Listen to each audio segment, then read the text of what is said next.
Selamat siang saudara-saudara, perkenalkan nama saya Paulinus Nohang. Pada saat ini saya rindu menyampaikan firman Tuhan. Ada sebuah kisah mengenai seorang anak. Dikatakan bahwa suatu ketika anak ini tersesat. Dia tidak tahu jalan untuk pulang. Dia bertanya kepada setiap orang, namun orang tidak memperdulikannya. Suatu ketika ada seorang bapak yang bertanya kepada seorang anak ini, sehingga dia menceritakan bagaimana ketika dia kebingungan tidak tahu jalan pulang, sehingga bapak ini mengantarkan anak ini ke suatu mobil agar diantarkan ke alamat tempat anak ini dituju. Dan bapak ini katakan bahwa dia membayar segala ongkos yang telah diberikan untuk mengantar anak ini. Dan dia katakan pada supir, jika anak ini tidak sampai ke tujuannya, maka saya akan menuntut kepada Anda. Jadi pada saat ini saya ingin menyampaikan firman dari kitab Matius 8 ayat 5 sampai 13 dengan judul besarnya di sana adalah Yesus menyembuhkan seorang perwira di Kapernaum. Saudara-saudara, yang menjadi judul firman Tuhan yang saya bagikan pada saat ini adalah bagaimana supaya permohonan kita dijawab oleh Tuhan. Saudara-saudara, perikop ini mengatakan bahwa ada seorang perwira yang mempunyai seorang hamba di Kapernaum. Kita mengetahui bahwa kota Kapernaum ini merupakan pusat dari pelayanan Yesus ketika dia berada di dunia ini. Dan kota Kapernaum ini merupakan kota yang sangat ramai, pusat perdagangan pada zaman itu, sehingga semua suku dan bangsa banyak yang berdatangan ke kota Kapernaum ini. Tetapi saudara-saudara, saya rindu kita membaca firman Tuhan melalui kitab Matius 11 ayat 23 dan 24. Apa dikatakan di sana mengenai kota Kapernaum ini? Matius 11 ayat 23 dan 24. Ayat 23, dan engkau Kapernaum, apakah yang engkau naikkan sampai ke langit? Tidak, engkau akan turun sampai ke dunia orang mati. Karena jika di Sodom terjadi mukjizat yang telah terjadi di tengah-tengah kamu, kota itu tentu masih berdiri sampai hari ini. Ayat 24, tetapi aku berkata kepadamu, pada hari penghakiman tanggungan negeri Sodom akan lebih ringan tanggungannya daripada tanggunganmu. Ya. Perhatikan saudara-saudara, inilah yang terjadi kepada kota Kapernaum ini. Begitu banyak mujizat-mujizat yang Yesus lakukan ketika dia berada di dunia ini. Namun secara umum Yesus katakan bahwa kota Kapernaum ini tidak terselamatkan. Bahkan dikatakan ketika hari penghakiman nanti, ketika Yesus datang kedua kalinya, kota Sodom dan Gomora akan lebih ringan tanggungannya daripada kota Kapernaum ini. Saudara-saudara, di Kapernaum ini diceritakan bahwa ada seorang perwira yang memiliki seorang hamba. Jika kita baca di dalam firman Tuhan mengenai seorang hamba di Kapernaum ini, di dalam Matius 8 ayat 5 sampai 13 dan Lukas 7 ayat 1 sampai 10 dan juga Yohanes 4 ayat 46 sampai 54, dan kita padukan ke dalam keterangan yang dituliskan oleh hamba Tuhan Nyonya Ellen Jowett dalam buku Alpha Omega jilid 5 atau Kerinduan Segala Zaman jilid 1 halaman 338 dan 339. Begini ceritanya. Jadi seorang perwira ini terlebih dahulu memohon kepada tua-tua Yahudi. Tua-tua orang Yahudi karena melihat betapa pedulinya seorang perwira ini ke dalam pekerjaan tangan Tuhan, dalam membangun Ka'bah dan juga rumah-rumah ibadah, maka dikatakan tua-tua Yahudi itu datang kepada Yesus dan berkata, kita bisa baca dalam Matius 7 ayat Lukas 7 ayat 4, dikatakan di sana, Tuhan dialah yang kau tolong, karena dia suka membantu dan suka menolong. Kemudian Yesus merespon dan berkata, saya akan datang, sehingga berita ini sampai kepada seorang perwira itu. Dan dikatakan bahwa Seorang utusan juga datang pada perwira ini mengatakan, tenang saja bahwa Yesus akan datang ke rumahmu. Sehingga apa yang dilakukan seorang perwira ini? Dia menyuruh lagi bawahannya mengatakan, Tuhan, jangan repot-repot datang. Namun ketika Yesus sudah mendekati wilayah daripada seorang perwira ini, dikatakan ketika Yesus sudah dekat di kota Kapernaum, apa yang terjadi di sana? Dikatakan bahwa ketika dia mendengar bahwa Yesus sudah dekat, disuruhnya lah bawahannya, tidak disuruhnya lah bawahannya atau tua-tua Yahudi untuk datang pada Yesus. Namun siapa yang datang? Dikatakan bahwa seorang perwira ini yang datang pada Yesus memohon dan menyembah kepada Yesus. Dia katakan, Tuhan, kami tidak layak menerima Tuhan dalam rumahku. Katakan saja sepatah kata, maka hambaku akan sembuh. Lalu kita baca mengenai kisah seorang perwira ini. Dikatakan bahwa Yesus mendengar kesaksian, lalu ia berkata, pulanglah dan jadilah kepadamu seperti yang engkau percaya.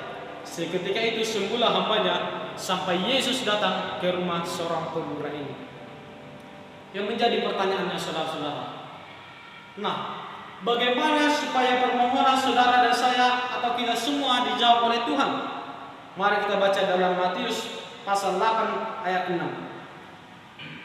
Matius pasal 8 ayat 6. Tuhan, hambaku terbaring di rumah karena sakit lumpuh dan ia sangat menderita. Poin yang mau saya bagikan pada siang hari ini supaya permohonan kita semua dijawab oleh Tuhan, yang pertama adalah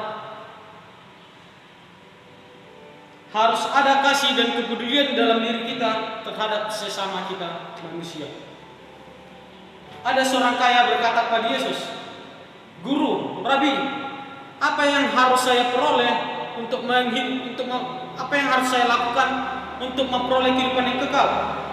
Maka Yesus menjawab, oh, lakukanlah semua perintah Tuhan. Apa yang menjadi jawaban seorang pemuda ini? Saya sudah dari kecil sudah melakukannya. Sehingga dikatakan bahwa Tuhan mau membuktikan. Sehingga Yesus berkata, jika demikian hanya satu kekuranganmu, juallah segala harta milikmu, lalu bagikanlah kepada orang-orang miskin. Apa yang terjadi? Sehingga dikatakan bahwa orang muda itu gagal untuk memperoleh kehidupan kekal itu. Tidak dengan seorang perwira ini. Dia mempunyai seorang hamba. Pada zaman dulu seorang hamba itu sudah sangat hina. Dikatakan bahwa seorang hamba adalah seorang budak, ya.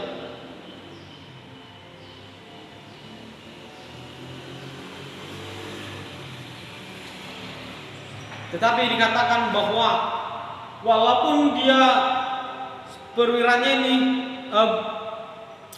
bawahannya ini seorang budak, dikatakan bahwa perwira ini memiliki kasih yang luar biasa kepada seorang budak tersebut. Banyak di dalam perusahaan-perusahaan, jika bawahannya sakit, maka tidak akan dipakai lagi. Makanya ada istilah dalam perusahaan, hidup pakai mati buang. Artinya bahwa ketika tubuh kita sudah tidak layak untuk bekerja, maka kita tidak akan dipakai lagi untuk bekerja, ya. Dan perusahaan tidak menanggung segala perubatan daripada bawahannya tersebut. Namun beda halnya dengan seorang perwira ini. Dikatakan dia memiliki kasih terhadap sesamanya manusia dan dia peduli kepada hambanya tersebut, ya. Suatu ketika ada seorang ibu-ibu separubaya sekitar umur 50-an mengendarai mobil yang dia miliki, mobil yang sangat mahal. Suatu ketika dalam perjalanan, mobilnya tersebut mengalami bocor ban. Dia pun berhenti dan keluar untuk meminta pertolongan. Dia pinggirkan mobilnya dan dia minta pertolongan kepada mobil-mobil yang lewat. Dia menunggu sampai sore hari, namun tidak ada yang lewat untuk menolong seorang ibu ini. Namun suatu ketika ada seorang bapak yang berhenti dengan membawa sebuah mobilnya. Dia berhenti 5 meter daripada jarak mobil ibu tersebut. Namun dilihatnya lah ibu ini sangat khawatir dan takut menjumpai bapak tersebut, sehingga bapak ini berkata, "Jangan takut bu, sebab saya mau menolong ibu." Setelah dia periksa keadaan mobil daripada si ibu ini, ternyata bannya bocor.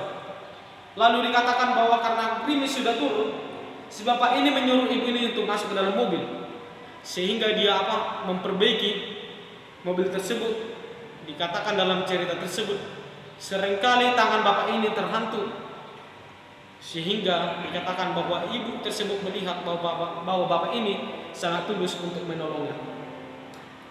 Lalu dikatakan si burung ibu ini bertanya, "Kamu kerja di mana?" Seorang bapak menjawab, "Oh, saya seorang pekerja harian. Saya sudah biasa menolong orang."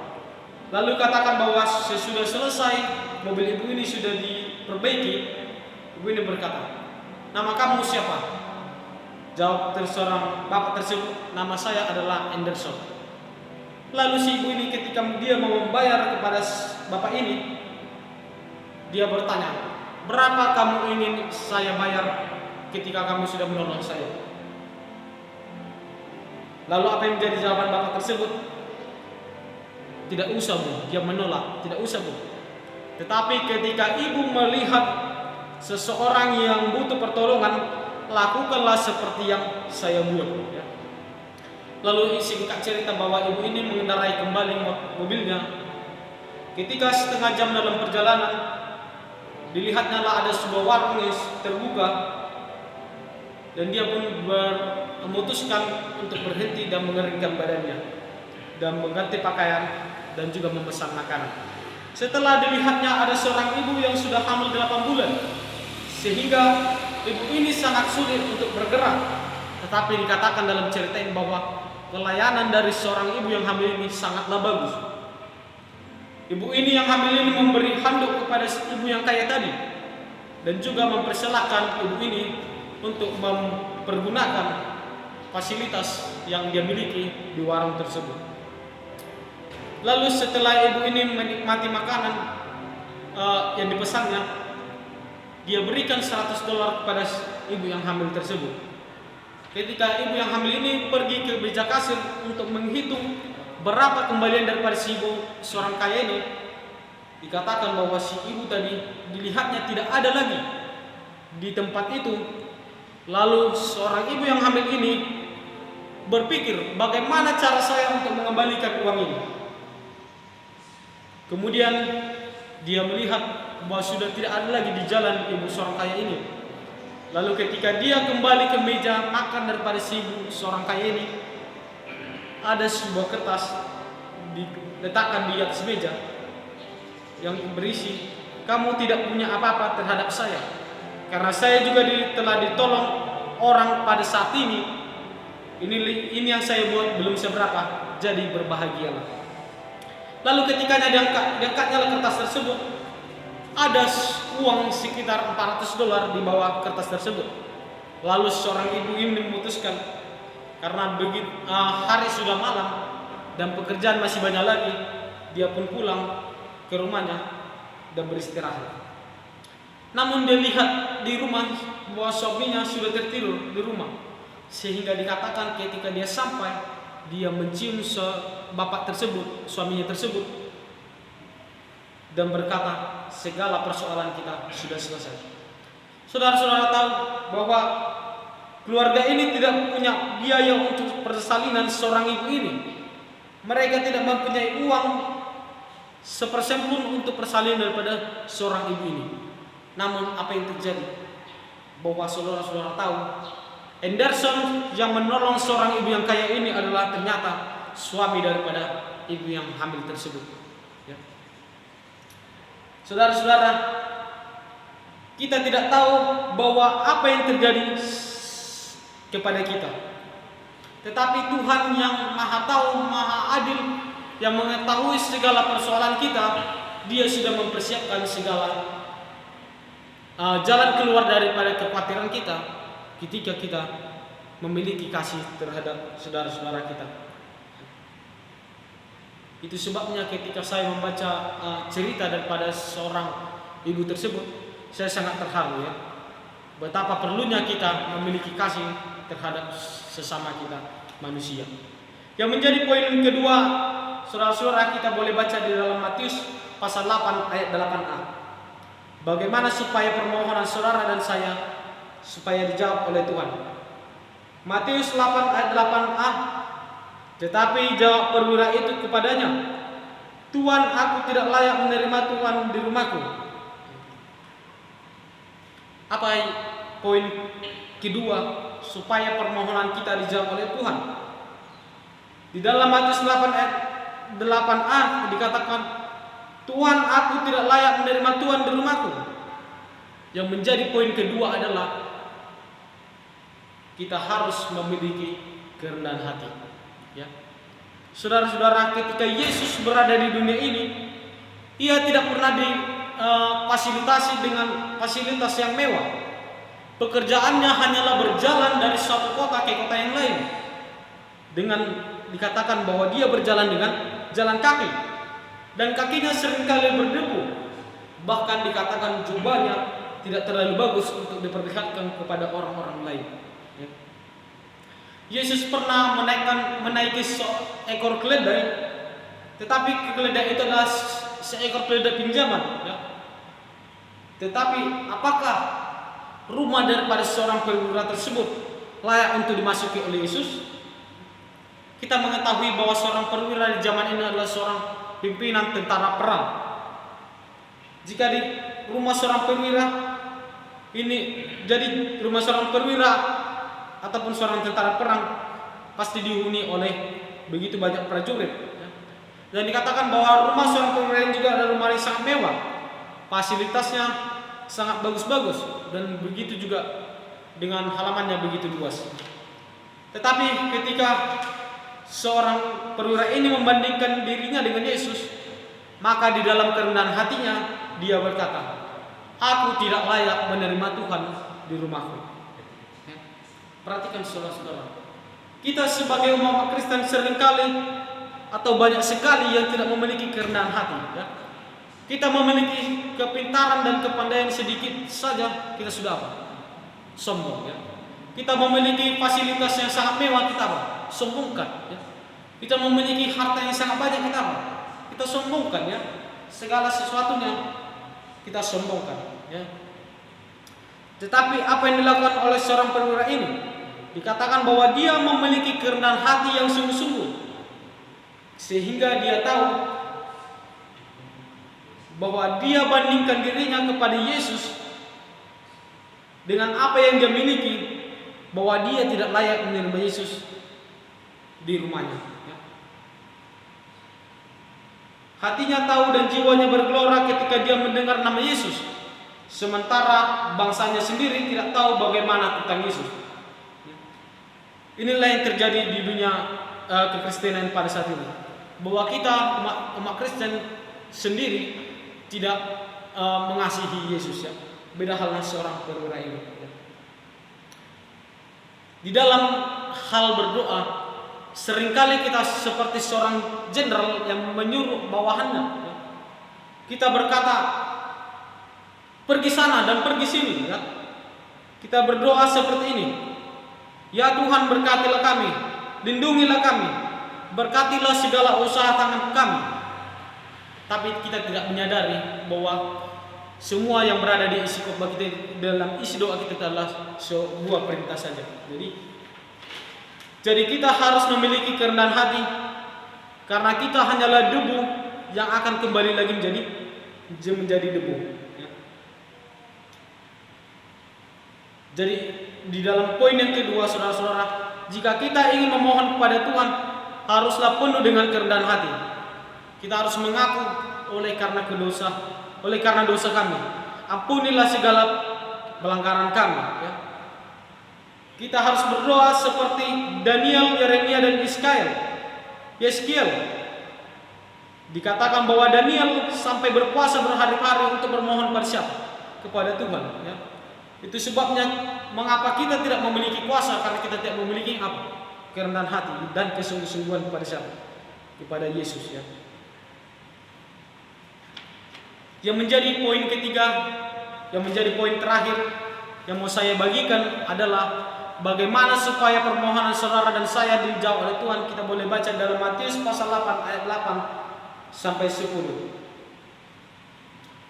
Ayat 8b sampai 10. Katakan saja sepatah kata maka hambaku itu akan sembuh.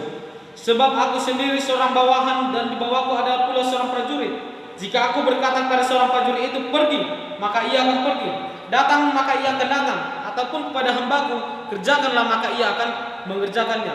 Setelah Yesus mendengar hal itu, heranlah ia dan berkata kepada mereka yang mengikut-ikutnya, heranlah ia dan berkata kepada mereka yang mengikutinya, aku berkata kepadamu, sesungguhnya iman sebesar ini tidak pernah aku jumpai pada seorang pun di antara orang Israel. Ya. Saudara-saudara, ketika Yesus mendengar hal itu, katakan saja sepatah kata, Yesus heran. Ya. Jadi kita harus meminta permohonan pada Yesus, dan permohonan itu harus disertai oleh apa? Kerendahan hati. Dan ketika Yesus mendengar bahwa katakan saja sepatah kata maka hambaku itu akan sembuh, Yesus melihat iman yang sungguh-sungguh daripada seorang perwira ini. Sehingga Yesus berkata, tidak pernah saya jumpai iman sebesar ini sekalipun di antara orang Israel. Timbul suatu pertanyaan, mengapa Yesus heran? Perhatikan saudara-saudara bahwa peristiwa ini Yesus masih dalam jiwa kemanusiaannya. Yesus mengambil rupa kemanusiaan yang sudah jatuh ke dalam dosa 6.000 tahun lamanya. Dia berbaur dengan manusia dan dikatakan bahwa dia heran. Mengapa Yesus heran? Ketika Yesus mendengar katakan saja sepatah kata maka hambaku itu akan sembuh, Yesus melihat iman yang sungguh-sungguh daripada seorang perwira ini. Begitu banyak orang-orang yang dijumpai oleh Yesus ketika dia berada di dunia, tetapi Yesus tidak melihat bahwa iman sebesar pun daripada seorang apa? Seorang perwira ini. Ya. Kita melihat bagaimana seorang perwira ini. Latar hidup daripada seorang perwira yang adalah yang pertama, perwira itu dilahirkan dalam jiwa kekafiran dan dididik dalam kerajaan Roma. Ya. Dia murni dilahirkan dalam sebuah komunitas kekafiran dan dia memiliki warga atau kenegaraan Roma. Ya. Yang kedua adalah seorang perwira ini dididik sebagai seorang tentara yang bertindak kasar, berjiwa kejam, seakan-akan dia terlepas dari hal rohani ini. Dan yang ketiga adalah kefanatikan bangsa Yahudi terhadap bangsa lain.